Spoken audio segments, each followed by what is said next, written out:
Hello students, welcome to जीवन classes. आज के इस वीडियो में हम फिर से स्टार्ट करने वाले हैं लुसेंट सामान्य ज्ञान, और आज का लेक्चर है लेक्चर नंबर 12। लेक्चर नंबर 11 में मौर्य साम्राज्य को हमने देखा था, कुछ पॉइंट वहां पर देख लिए थे, जिसमें चाणक्य द्वारा लिखित अर्थशास्त्र में गुप्तचर को क्या कहा जाता था। तो याद रखिए, गूढ़ पुरुष कहा जाता था, और जो गुप्तचर एक ही स्थान पर रह करके अपना काम करते थे उनको कहा जाता था संस्था। और यहाँ पर हम देखने वाले हैं इस लेक्चर में, लेक्चर नंबर 12 में, ब्राह्मण वंश के कुछ वंश जैसे शुंग वंश को कंप्लीट करेंगे, कण्व वंश को यहाँ पर हम कंप्लीट करने वाले हैं, और साथ में सातवाहन वंश को कंप्लीट करेंगे जिसको कहा जाता है आंध्र सातवाहन वंश। तो यहाँ से हमने आज इस लेक्चर में स्टार्ट करना है। जैसे गुप्तचर की बात चल रही थी लास्ट लेक्चर में, तो वहीं से हम स्टार्ट कर रहे हैं। जो स्टूडेंट्स उस वीडियो को नहीं देख पाए हैं, पहले उस वीडियो को वॉच कर लें, उसके बाद जब आप इस पर आएंगे आपको कंप्लीटली समझ में आ जाएगा। तो यहाँ से हम देखने वाले हैं कि उस समय जब मौर्य साम्राज्य था, सरकारी भूमि को क्या कहा जाता था। तो सरकारी भूमि को कहा जाता था सीता भूमि। याद रखिएगा, सरकारी भूमि को सीता भूमि बोला जाता था। और एक स्थान से दूसरे स्थान पर घूमकर अपना कार्य करने वाले जो भी गुप्तचर होते थे उनको संचार बोला जाता था। लास्ट वीडियो में हमने बताया था कि एक स्थान से उसी स्थान पर रहने वाले जो भी गुप्तचर होते थे, यानी कि एक ही स्थान पर रहकर अपना काम करते थे, वो गुप्तचर कहलाते थे गूढ़ पुरुष। ठीक है, और गूढ़ पुरुष में उनको नाम दिया जाता था संस्था। और यहाँ पर जो गूढ़ पुरुष थे यानी गुप्तचर थे, वो एक स्थान से दूसरे स्थान पर घूम करके अपना कार्य पूरा करते थे, उनको कहा जाता था संचार गूढ़ पुरुष। याद रखेंगे। नेक्स्ट है, बिना वर्षा के अच्छी फसल की खेती होने वाली भूमि को क्या कहते थे। यानी कि वह भूमि जो कि बिना वर्षा के भी अच्छी फसल देती थी, उस भूमि को कहा जाता था अदेव मात्रक। अदेव मात्रक उस भूमि को कहा जाता था मौर्य साम्राज्य में।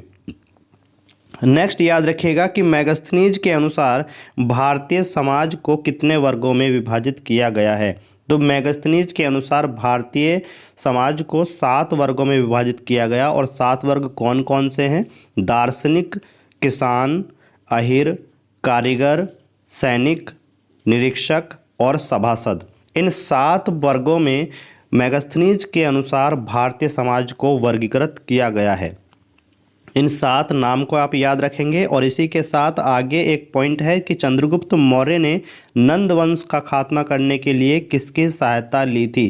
क्योंकि चंद्रगुप्त मौर्य ने ही घनानंद का जो है वध किया था, उसकी हत्या की थी, तो उसके लिए उसने किसकी सहायता ली थी। तो एक तो चाणक्य थे जो उनकी लगातार सहायता करते थे, उन्हीं के नेतृत्व में वो जो है नंदवंश को खत्म कर पाए। तो यहाँ पर एक और थे जिनका सहारा लिया था चंद्रगुप्त मौर्य ने नंदवंश का खात्मा करने के लिए, और वो थे कश्मीर के राजा प्रवर्तक। तो कश्मीर के राजा प्रवर्तक की सहायता से चंद्रगुप्त मौर्य ने नंदवंश का खात्मा किया। मौर्य शासन कितने साल तक चला? तो ये कितने वर्ष तक चला? याद रखिएगा, 137 वर्ष तक मौर्य शासन चला, यानी कि मौर्य शासन काल 137 वर्ष तक रहा। मौर्य वंश का अंतिम शासक याद रखिएगा बृहद्रथ। ये क्वेश्चन काफ़ी ज़्यादा बार एग्जाम में आ चुका है। तो मौर्य वंश का अंतिम शासक है बृहद्रथ। बृहद्रथ की हत्या हो चुकी थी, जबकि इनके जो सैनिक हैं उसी ने इसकी हत्या कर दी थी, और उसका नाम था पुष्यमित्र शुंग। तो बृहद्रथ की हत्या इसके सेनापति पुष्यमित्र शुंग ने ही की थी, जो कि मगध पर अपना राज्य स्थापित करना चाहता था। और पुष्यमित्र शुंग ने बृहद्रथ की हत्या करने के बाद मगध पर शुंग वंश की नींव डाली थी। यानी कि शुंग वंश के संस्थापक कौन थे? पुष्यमित्र शुंग, जिन्होंने बृहद्रथ की हत्या कर दी थी। और पुष्यमित्र शुंग कौन थे? ये बृहद्रथ के सेनापति थे। तो मौर्य प्रशासन में कोषाध्यक्ष को क्या कहा जाता था? तो मौर्य प्रशासन में कोषाध्यक्ष को सन्निघात कहते थे। याद रखिएगा इस नाम को, सन्निघात। सन्निघात किसे कहते थे? मौर्य प्रशासन में कोषाध्यक्ष को सन्निघात कहा जाता था। मौर्य साम्राज्य की बात करें तो कारागार का जो भी अध्यक्ष होता था, जहां पर कारागार में कैदी रखे जाते थे, उनका जो अध्यक्ष था उसको कहा जाता था प्रशासता। प्रशासता कहते थे कारागार के अध्यक्ष को मौर्य प्रशासन में। और मौर्य प्रशासन की जो सेना थी उसको आप याद रखिएगा कि किस तरह की होती थी। तो एक थे लेखक पिलनी। पिलनी के अनुसार 5 प्रकार की सेना हुआ करती थी मौर्य साम्राज्य में। एक तो पैदल सैनिक हुआ करते थे, हाथी सवार हुआ करते थे, घुड़सवार थे, धनुर्धर थे और नाव सेना। ये 5 प्रकार की सेना बताई जाती है। बट अगर बात करें चाणक्य के अनुसार, तो चाणक्य के अनुसार 4 प्रकार की सेना होती थी जिसको चतुरंगिणी सेना बोला जाता था। और चतुरंगिणी सेना में पैदल होते थे सैनिक, हाथी पर होते थे, घोड़े पर होते थे और रथ पर सैनिक होते थे। तो चाणक्य के अनुसार 4 प्रकार की जिसको चतुरंगिणी सेना बोला गया, और पिलनी के अनुसार 5 प्रकार की सेना मौर्य शासन में होती थी। यहाँ पर हम आगे बढ़ें तो मौर्य साम्राज्य में चांदी के सिक्के को क्या कहा जाता था? तो मौर्य साम्राज्य में चांदी के सिक्के को पण कहा जाता था। क्या कहा जाता था? पण। पण कहा जाता था मौर्य साम्राज्य में चांदी के सिक्के को। तो चांदी के सिक्के को जब आपने याद कर लिया तो साथ ही साथ तांबे के सिक्के को भी याद करते चलें। तो तांबे के सिक्के को याद करने के लिए आप नाम याद रखिएगा, तांबे के सिक्के को मौर्य साम्राज्य में माशक कहा जाता था। क्या कहा जाता था? माशक। तो चांदी के सिक्के को पण और तांबे के सिक्के को माशक कहते थे। इनको आप याद रखिएगा, ये क्वेश्चन काफ़ी बार बन चुके हैं एग्जाम में। मौर्य प्रशासन में जो मार्ग थे उनकी बात कर लेते हैं। तो सबसे महत्वपूर्ण मार्ग मौर्य साम्राज्य का उत्तरापथ था। क्या था? उत्तरापथ। और उत्तरापथ कहाँ पर था? पाटलिपुत्र से ताम्रलिपि तक जो मार्ग बना था उसे उत्तरापथ कहा जाता था। तो मौर्य साम्राज्य का सबसे महत्वपूर्ण पथ कौन सा था? तो मौर्य साम्राज्य का सबसे महत्वपूर्ण पथ उत्तरापथ था। ठीक है, उत्तरापथ। और ये कहाँ से कहाँ तक था? पाटलिपुत्र से ताम्रलिपि तक। इसका निर्माण कराने वाले कौन थे? तो चंद्रगुप्त मौर्य ने खुद इसका निर्माण कराया था। और इसी मार्ग को पक्की सड़क में तब्दील करने वाले, पक्की सड़क में बदलने वाले शेरशाह सूरी थे। कौन थे? शेरशाह सूरी। और बाद में लॉर्ड ऑकलैंड ने इसे क्या नाम दिया? GT road. तो याद रखिएगा, सबसे महत्वपूर्ण मार्ग मौर्य साम्राज्य का उत्तरापथ जो पाटलिपुत्र से ताम्रलिपि तक जाता था, और इसका निर्माण चंद्रगुप्त मौर्य ने कराया था। लेकिन ये उस टाइम पर क्या था? एक कच्चा रास्ता था। लेकिन पक्की सड़क में तब्दील करने वाले कौन थे? शेरशाह सूरी। और बाद में इसी जो पक्की सड़क का नाम जीटी रोड पड़ा, जिसको नाम दिया था लॉर्ड ऑकलैंड ने। ठीक है, इन क्वेश्चंस को आप याद रखिएगा, ये आपके लिए काफ़ी ज़्यादा हेल्पफुल है। मौर्य साम्राज्य कैसा समाज था, यानी कि पितृसत्तात्मक था या फिर मातृसत्तात्मक था? तो यहाँ पर याद रखिएगा, ये पितृसत्तात्मक था। जैसे सिंधु घाटी सभ्यता को देखें तो वो मातृसत्तात्मक सभ्यता थी, तो यहाँ पर मौर्य साम्राज्य पितृसत्तात्मक यानी कि पितृ प्रधान जो है वो समाज था। अब बात करते हैं सुदर्शन झील। मार्ग की बात कर ली तो सुदर्शन झील यानी कि जो झील है वो महत्वपूर्ण कौन सी है? तो सुदर्शन झील का उल्लेख सबसे पहले किस अभिलेख में मिला? तो सबसे पहले सुदर्शन झील का अभिलेख मिला जूनागढ़ अभिलेख में। ठीक है, जूनागढ़ अभिलेख में सुदर्शन झील का जिक्र मिलता है। और जूनागढ़ अभिलेख किस राजा का है? तो ये भी याद रख लीजिएगा कि रुद्रदामन जो राजा थे उनका अभिलेख का नाम है जूनागढ़। और जूनागढ़ अभिलेख में ही जिक्र मिलता है सुदर्शन झील का। सुदर्शन झील कहाँ पर बनाई गई थी? तो गिरनार पर्वत जो कि गुजरात में है, वहाँ पर सुदर्शन झील बनाई गई थी। और चंद्रगुप्त मौर्य के द्वारा सुदर्शन झील का निर्माण पूरा किया गया था। वह गवर्नर कौन थे जिन्होंने झील का निर्माण कार्य चालू करवाया? तो पुष्यमित्र वैश्य। पुष्यमित्र वैश्य ये वहाँ के गवर्नर थे जब चंद्रगुप्त मौर्य ने सुदर्शन झील का निर्माण कराया। और निर्माण कार्य को शुरू कराने वाले कौन थे? पुष्यमित्र वैश्य। फिर बाद में इसका पुनः निर्माण कराया जो कि अशोक के द्वारा कराया गया। और उस समय पर गवर्नर जो थे वो थे तुसासप जो थे उस टाइम पर गवर्नर थे जब अशोक ने इस झील को पुनः निर्मित कराया, यानी कि इसका पुनः निर्माण चालू कराया था। संस्कृत भाषा का पहला अभिलेख तो याद रखिएगा जूनागढ़ अभिलेख। तो देखिए अब यहाँ पर इस तरीके से आप पढ़ लीजिएगा कि संस्कृत भाषा का पहला अभिलेख कौन है? जूनागढ़ अभिलेख। और जूनागढ़ अभिलेख में किसका जिक्र मिलता है? सुदर्शन झील का। सुदर्शन झील किसने बनवाई थी? सुदर्शन झील बनवाई थी चंद्रगुप्त मौर्य ने। और ये अभिलेख जूनागढ़ किसका है? रुद्रदामन का। और जब चंद्रगुप्त मौर्य ने जी झील बनवाई थी उस समय पर वहाँ के गवर्नर यानी कि जिसको हम ठेकेदार बोलते हैं, तो वहाँ के जो गवर्नर थे वो कौन थे? पुष्यमित्र वैश्य। अब पुनः अशोक के शासनकाल में इस झील को फिर से निर्मित कराया गया, फिर से निर्माण कराया गया इसका। तो पुनः निर्माण कराने वाले कौन थे? अशोक। और उस समय पर गवर्नर थे तुषासप। ठीक है, तो संस्कृत का पहला जो अभिलेख है वो कौन सा अभिलेख है? वो है जूनागढ़ अभिलेख। इसके बाद आप एक क्वेश्चन और याद रखिएगा कि सुदर्शन झील के तट पर विष्णु मूर्ति की स्थापना किसने कराई थी? तो वो मूर्ति स्थापित कराई थी स्कंदगुप्त ने। सुदर्शन झील के तट पर विष्णु मूर्ति की स्थापना स्कंदगुप्त के द्वारा की गई थी, इसको आप याद रखेंगे। और स्कंदगुप्त किस वंश के राजा थे? तो गुप्त वंश के राजा स्कंदगुप्त थे। इसको हम आगे पढ़ेंगे, शक वंश, गुप्त वंश और ये सभी हम कुषाण वंश टोटल आगे पढ़ने वाले हैं। तो वीडियो में बने रहिएगा और रेगुलर लेक्चर देखने के लिए चैनल को सब्सक्राइब करके रखें और बेल आइकन को प्रेस कर लें, जिससे कि जैसे ही हम यहाँ पर वीडियो अपलोड करते हैं सबसे पहले नोटिफिकेशन आपके मोबाइल पर पहुँच जाए। वीडियो पसंद आई तो वीडियो को एक बार लाइक और शेयर ज़रूर कर दीजिए। अब हम देखते हैं यहाँ पर यूनिट नंबर 15 जो कि लुसेंट में ब्राह्मण वंश है। और ब्राह्मण वंश में ही हम शुंग वंश, कण्व वंश और सातवाहन वंश को यहाँ पर कंप्लीट करेंगे। तो वीडियो को एंड तक देखिएगा, यहाँ पर आपको कई ऐसे क्वेश्चंस मिलने वाले हैं जो आपके लुसेंट में भी नहीं मिलते और आपके एग्जाम में बार बार पूछे जाते हैं। तो सबसे पहले शुंग वंश के संस्थापक का नाम है पुष्यमित्र शुंग। और पुष्यमित्र शुंग ने ही मौर्य साम्राज्य के अंतिम शासक बृहद्रथ की हत्या की थी। और बृहद्रथ की हत्या करने के बाद मगध पर गुप्त जो शुंग वंश था उसकी स्थापना कर दी थी। तो इसीलिए कहा जाता है शुंग वंश के प्रथम शासक और शुंग वंश के संस्थापक कौन है? पुष्यमित्र शुंग हैं। मौर्य वंश का अंतिम शासक बृहद्रथ था और बृहद्रथ की मृत्यु हमने बताया पुष्यमित्र शुंग ने की थी। और पुष्यमित्र शुंग बृहद्रथ का कौन था? सेनापति था।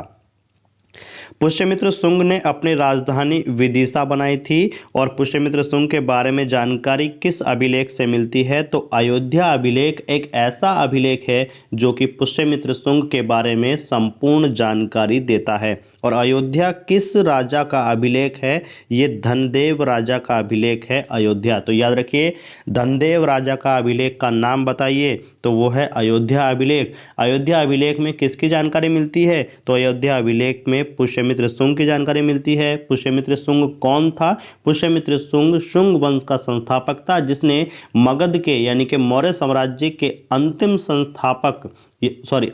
शासक जो बृहद्रथ थे उनकी हत्या की थी। और बृहद्रथ का सेनापति ही शुंग था।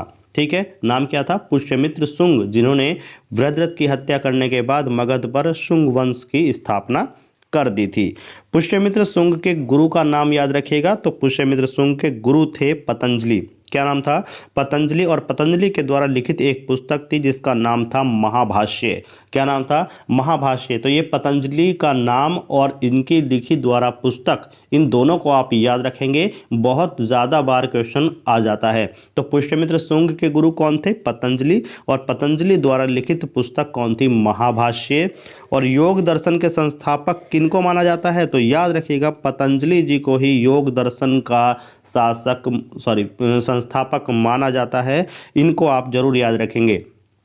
पुष्यमित्र शुंग ने अश्वमेध यज्ञ के द्वारा किसके द्वारा कराए थे? तो पतंजलि द्वारा ही अश्वमेध यज्ञ कराए थे। और कुल कितने यज्ञ कराए थे? तो पुष्यमित्र शुंग ने पतंजलि द्वारा कुल 2 यज्ञ कराए थे। तो इनको आप याद रखिएगा। तो इसी से क्वेश्चन यहाँ पर 3 से 4 क्वेश्चन है। देखिएगा कैसे पुष्यमित्र शुंग के गुरु पतंजलि, इनके द्वारा लिखित पुस्तक कौन सी थी? महाभाष्य। और योग दर्शन के संस्थापक भी पतंजलि ही माने जाते हैं। और जब पुष्यमित्र शुंग के गुरु पतंजलि थे तो पुष्यमित्र शुंग के द्वारा कराए गए जो भी 2 अश्वमेध यज्ञ थे वो भी पतंजलि द्वारा ही संपन्न कराए गए थे। तो शुंग वंश का पहला शासक बन गया पुष्यमित्र शुंग, जिन्होंने बृहद्रथ की हत्या करके मगध पर अपना राज्य स्थापित किया था। भरहतु स्तूप का निर्माण कराने वाले कौन हैं? तो भरहतु स्तूप का निर्माण कराने वाले पुष्यमित्र शुंग हैं, जो कि मध्य प्रदेश में सतना जिले में पड़ता है। तो मध्य प्रदेश के सतना जिले में भरहुत स्तूप है और जिसका निर्माण पुष्यमित्र शुंग ने कराया था। शुंग वंश का दूसरा शासक याद रखें तो पुष्यमित्र शुंग के बाद गद्दी पर बैठता है अग्निमित्र। कौन? अग्निमित्र। और अग्निमित्र की प्रेमिका का नाम याद रखिएगा, जो मालदेव की राजकुमारी थी, नाम था मालविका। तो मालदेव की राजकुमारी मालविका और अग्निमित्र जो थे, इनकी जो प्रेम कहानी थी, उनका जो जिक्र मिलता है वो कहाँ पर मिलता है? तो अग्निमित्र और मालविका के बीच बहुत गहरा प्रेम संबंध था, जिसका जिक्र हमें कालिदास द्वारा रचित पुस्तक मालविका अग्निमित्रम में मिलता है। तो मालविका अग्निमित्रम पुस्तक किसकी है? कालिदास की है। किसका जिक्र मिलता है? तो कालिदास की मालविका अग्निमित्रम जो पुस्तक है उसमें शुंग वंश के दूसरे शासक अग्निमित्र और मालव देश की राजकुमारी मालविका की जो प्रेम कहानी है, यानी कि जो उनकी प्रेम गाथा है, उसका जिक्र मिलता है कालिदास की मालविका अग्निमित्रम पुस्तक में। तो ये क्वेश्चन आप याद रखेंगे। अब याद रखिए, देखिए, इंडो यूनानी शासक मिनांडर को पुष्यमित्र शुंग ने पराजित किया था। तो पुष्यमित्र शुंग ने किस यूनानी शासक को पराजित किया? तो नाम याद रखिए, मिनांडर। मिनांडर को पुष्यमित्र शुंग ने पराजित किया था। तो यहाँ पे आपने जाना कि इंडो यूनानी के एक शासक थे जो जिनका नाम था मिनांडर, और उनको पराजित किया था पुष्यमित्र शुंग ने। शुंग वंश का अंतिम शासक नाम याद रखिएगा। शुंग वंश का अंतिम शासक देवभूति था। और देवभूति जब अंतिम शासक था तो आपके मन में ये क्वेश्चन आया होगा कि उससे पहले शासक कौन थे, उनको भी बताइए। तो यहाँ पर आप देख रहे हैं तीसरा शासक का नाम वसुमती, ठीक है, वसुमित्र तीसरा शासक था। और चौथा शासक था वज्रमित्र। चौथा शासक कौन था? वज्रमित्र। और पांचवा शासक भागभद्र। ये नाम याद रखिएगा। पहला शासक पुष्यमित्र शुंग, दूसरा शासक आप याद रखिएगा अग्निमित्र, तीसरा शासक वसुमित्र, चौथा शासक वज्रमित्र, पांचवा शासक भागभद्र, और लास्ट में अंतिम शासक को याद रखिए, कौन थे? देवभूति। तो भागभद्र के शासनकाल में अगर हम देखें तो भागभद्र के शासनकाल में हेलियोडोरस नाम का जो राजदूत था वो भारत आया था। और हेलियोडोरस नाम का जो राजदूत वो भारत आया तो वैष्णव धर्म का उसने प्रचार प्रसार किया। भारत के अंदर वैष्णव धर्म का प्रचार प्रसार करने लगा। और वैष्णव धर्म का जब उसने प्रचार प्रसार किया तो हेलियोडोरस के द्वारा ही एक स्तंभ भी बनवाया गया। और वो स्तंभ कहाँ पर बनवाया गया? विदिशा में बनवाया गया। और उसका नाम क्या था? वो था गरुड़ स्तंभ। तो याद रखिएगा कि भागभद्र जो शुंग वंश के पांचवें शासक थे, उनके शासनकाल में हेलियोडोरस भारत आया। और हेलियोडोरस भारत आकर के वैष्णव धर्म का प्रचार प्रसार करता है। और प्रचार प्रसार करने के साथ साथ हेलियोडोरस ने गरुड़ स्तंभ की भी स्थापना कर दी, जो कि कहाँ पर है? विदिशा में। विदिशा में गरुड़ स्तंभ की स्थापना कर दी। छठे शासक की बात करें तो देवभूति हमने बताया, और यही शुंग वंश के अंतिम शासक थे, जिनकी हत्या 73 ईस्वी में उनके ही एक मंत्री वासुदेव द्वारा कर दी गई थी। तो वासुदेव कौन थे? वासुदेव थे शुंग वंश के अंतिम शासक देवभूति के मंत्री। और देवभूति यानी कि जो देवभूति के मंत्री थे वासुदेव, ठीक है, वासुदेव जो देवभूति के मंत्री थे, उन्हीं के द्वारा देवभूति की हत्या कर दी गई, जो कि 73 ईस्वी में कर दी गई थी। और 73 ईस्वी में जब देवभूति की हत्या वासुदेव के द्वारा कर दी गई तो वासुदेव ने मगध की गद्दी पर बैठकर कण्व वंश की स्थापना कर दी। यानी कि वहीं से कण्व वंश की स्थापना हुई, कण्व वंश की शुरुआत हुई। तो कण्व वंश जब वासुदेव के द्वारा स्थापित किया गया तो इसका मतलब ये हुआ कि कण्व वंश के संस्थापक भी वासुदेव रहे। ये तो सही है कि कण्ववंश के संस्थापक कौन थे? वासुदेव थे। और कण्ववंश का अंतिम शासक याद रखिएगा कि सुशर्मा था। अभी आगे बात करेंगे कि कण्ववंश का अंतिम शासक कौन था, कैसे कैसे यहाँ पर किस तरीके से चेंजेस आए। सुशर्मा की हत्या किसने की थी? तो शिमुक ने की थी। और शिमुक जो है हत्या करने के बाद सातवाहन वंश की स्थापना कण्व वंश पर कर देता है। तो याद रखिए कण्व वंश के संस्थापक जो है वासुदेव, और वासुदेव ने जो थे देवभूति, उनकी हत्या कर दी थी 73 ईस्वी में। और वासुदेव जो है देवभूति के क्या थे, मंत्री थे। और कर्ण वंश की स्थापना उन्होंने मगध की गद्दी पर कर दी। लेकिन ज़्यादा दिन जो है, ये ज़्यादा वर्ष तक ये शासन नहीं चला और कर्ण वंश का अंतिम शासक सुशर्मा भी मारा गया। और सुशर्मा की हत्या कर दी गई थी शिमुक के द्वारा 60 ईस्वी में ही। और शिमुक ने ही सातवाहन वंश की स्थापना की थी। और देखिएगा, सातवाहन को ही हम क्या बोलते हैं, आंध्र सातवाहन। तो अगर एग्जाम में आपके आता है कि आंध्र सातवाहन वंश के संस्थापक कौन थे या फिर सातवाहन वंश के संस्थापक कौन थे, दोनों ही आप याद रखिएगा शिमुक हैं। क्या नाम है, शिमुक।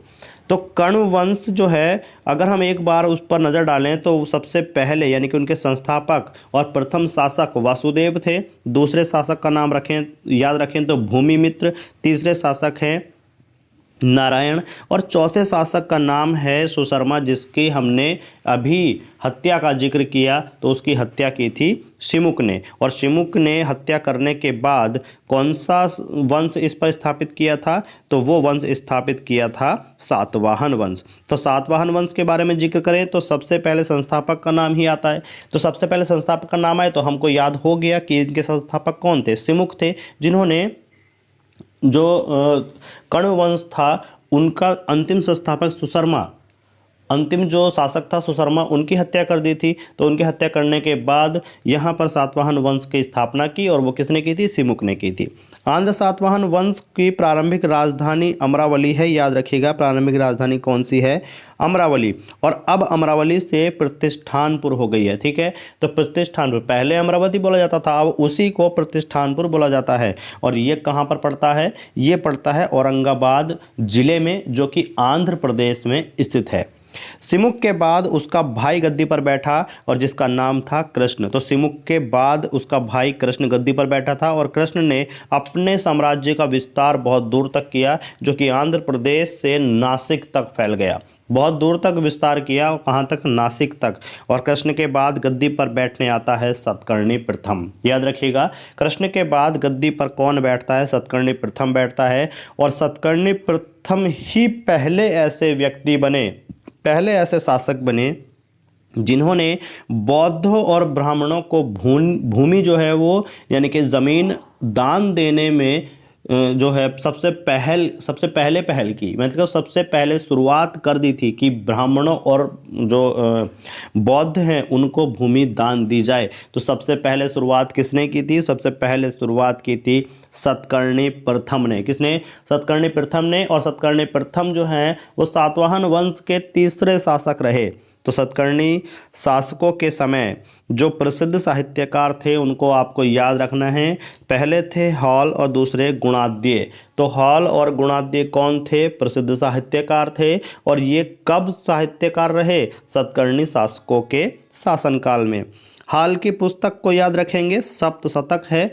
और गुणाद्य की पुस्तक को याद रखेंगे तो वृहत कथा जो है वो पुस्तक है गुणाद्य की, और सप्तशतक जो है वो पुस्तक है हाल की। इसको आप याद रखेंगे। सातवाहन वंश की भाषा कौन सी है, तो जो भी भाषा है जो इन ग्रंथों से मिलती है, जो इन साहित्यकारों की बुक से मिलती है, वो है प्राकृत भाषा। और प्राकृत भाषा को एक पॉइंट में याद रखेंगे तो आगमगधी भाषा भी बोला जाता है। तो आगमगधी भाषा, प्राकृत भाषा एक ही है। तो सातवाहन वंश की भाषा आपको याद हो गई, प्राकृत भाषा है। तो अब लगे हाथ ये भी याद कर लीजिएगा कि सातवाहन वंश की लिपि कौन सी है। तो सातवाहन वंश की लिपि कहलाएगी आपकी ब्राह्मी लिपि। तो ब्राह्मी लिपि सातवाहन वंश की लिपि हो जाती है। सतकर्णी ने 2 अश्वमेध यज्ञ और एक राजसूय यज्ञ कराया था। 2 अश्वमेध यज्ञ और एक राजसूय यज्ञ कराया था।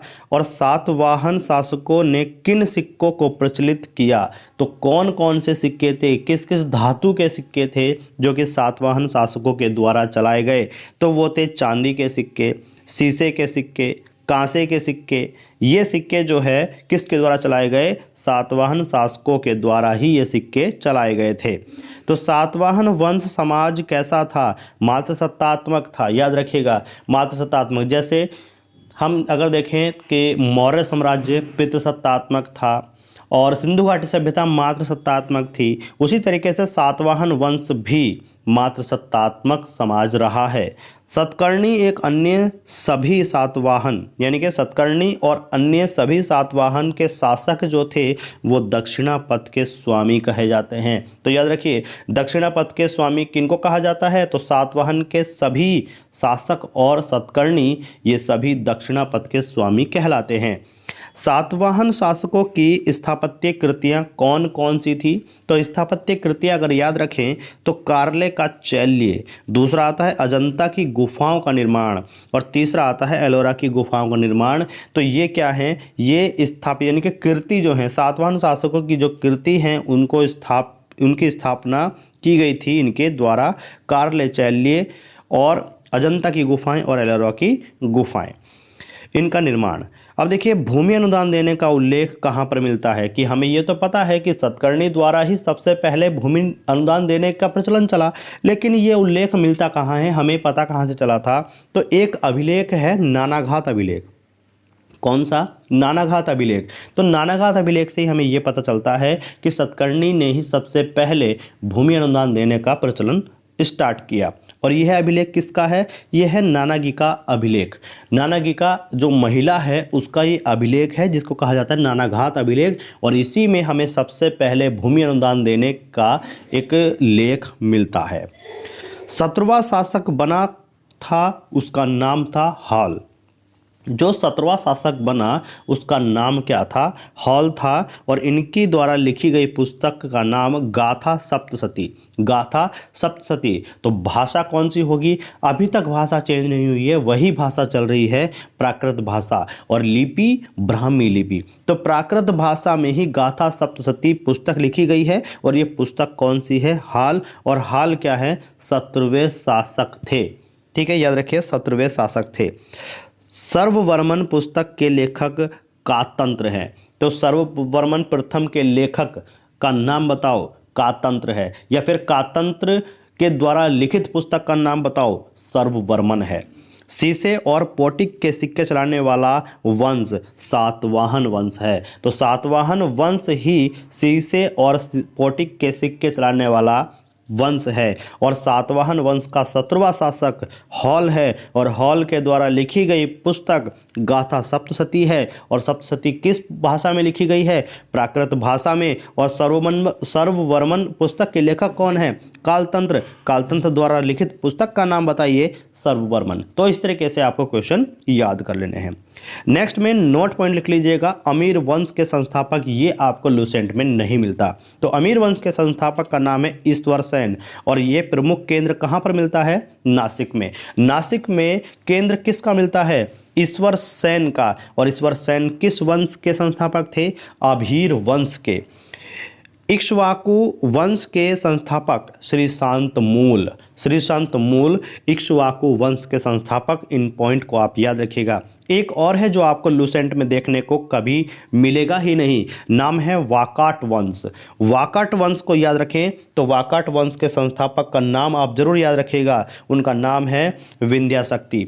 विंध्याशक्ति प्रथम वाकाटक वंश के संस्थापक थे। और वाकाटक वंश जो है उन्होंने अपनी राजधानी कहाँ पर बनाई? अपनी राजधानी रखी नंदीवर्धन। और नंदीवर्धन को हम वर्तमान में क्या कहते हैं? नंदीवर्धन को हम बोलते हैं नागपुर। नागपुर का जो स्थान है उसी को नंदीवर्धन पहले बोला जाता था।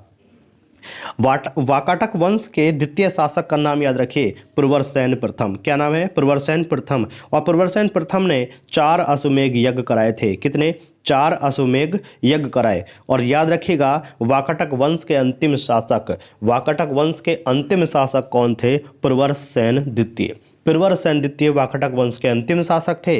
और इनके द्वारा एक पुस्तक भी लिखी गई थी। उस पुस्तक का नाम था सेतुबंध। क्या नाम था? सेतुबंध। तो यहाँ पर आपने देखा हमने कंप्लीट किए पूरे ब्राह्मण वंश, मौर्य साम्राज्य का जो हमने टॉपिक छोड़ा था उसको हमने कंप्लीट किया। शुंग वंश को कंप्लीट किया। यहाँ पर हमने शुंग वंश के बाद सातवाहन वंश को भी हमने यहाँ पर कंप्लीट कर लिया है। ये थी यूनिट नंबर 15। यूनिट नंबर 16 को हम देखने वाले हैं नेक्स्ट वीडियो में, जिसमें भारत के यवन राज्य हिंदू यूनानी, जिसको इंडो ग्रीक भी बोलते हैं, उसको हम कंप्लीट करने वाले हैं। तो वीडियो में बने रहिएगा। वीडियो को जो भी देख रहा है उसको एक बार लाइक और शेयर कर दीजिएगा। और अपना सा प्यारा सा एक कमेंट हमें कमेंट बॉक्स में आपका दिखना चाहिए। एक कमेंट आपके द्वारा आना चाहिए कि वीडियो आपको कैसी लगी। वीडियो पसंद आई हो तो वीडियो को लाइक शेयर कर दीजिए, चैनल को सब्सक्राइब कर लीजिए। Thank you, thanks for watching. मिलते हैं नेक्स्ट वीडियो में।